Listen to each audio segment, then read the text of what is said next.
Hello dears, ഇന്ന് രാവിലെ തന്നെ ഞാനും ചേച്ചിയും ട്രിവാൻഡ്രത്തുള്ള കേരള യൂണിവേഴ്സിറ്റിയിലോട്ട് പോകാൻ വേണ്ടിയിട്ട് രാവിലെ തന്നെ ട്രിവാൻഡ്രം ബസ്സിന് കയറിയിട്ട് പാളയത്തെത്തി. ആദ്യം ഈ പള്ളിയിലൊക്കെ ഒന്ന് കയറി, പിന്നെ നമ്മൾ നടന്ന് ഓരോ കാഴ്ചകളും ആസ്വദിച്ച് നമ്മൾ ഫൈനലി കേരള യൂണിവേഴ്സിറ്റിയിൽ എത്തി. ഇവിടെ എത്തിക്കഴിയുമ്പോൾ നല്ല വീഡിയോസൊക്കെ എടുക്കുന്ന ഒരു മസ്റ്റായിട്ടുള്ള കാര്യമാണല്ലോ. അങ്ങനെ വീഡിയോസൊക്കെ എടുത്തു കഴിഞ്ഞിട്ട് നമ്മൾ രാവിലെ ഫുഡൊന്നും കഴിച്ചിട്ടില്ലായിരുന്നു. അങ്ങനെ ഫുഡ് കഴിക്കാൻ വേണ്ടിയിട്ട് യൂണിവേഴ്സിറ്റിയിൽ തന്നെ ഒരു ക്യാൻറ്റീൻ, എൻ്റെ ക്യാൻറ്റീൻ എന്നായിരുന്നു അതിൻ്റെ പേര്, ആ ക്യാൻറ്റീനിലോട്ട് പോയി. പിന്നെ ഫുഡ് കഴിച്ചുകൊണ്ടിരുന്നപ്പോൾ വീഡിയോ എടുക്കാൻ മറന്നുപോയി. പിന്നെ ഫുഡ് കഴിച്ച് കഴിഞ്ഞിട്ടാണ് ഓർത്തത് വീഡിയോ എടുക്കണമെന്നുള്ളത് ഉള്ള കാര്യം. പിന്നെ നമ്മൾ യൂണിവേഴ്സിറ്റിയിൽ കുറേ നേരം നിൽക്കേണ്ടി വന്നു, കാരണം ചേച്ചിയുടെ ഒരു ആവശ്യത്തിനാണ് പോയത്.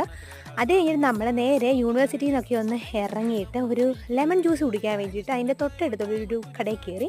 പിന്നെ നമ്മൾ ഇവിടെ നിന്ന് ഇറങ്ങിയിട്ട് നേരെ പോകുന്നത് അടൂരോട്ടല്ല, നമ്മൾ വിതുരയിലോട്ടാണ്, അതായത് മമ്മിയുടെ വീട്ടിലോട്ടാണ് നമ്മൾ പോകുന്നത്. അപ്പോൾ ഇത്രയുള്ള ഡേയ്സ്.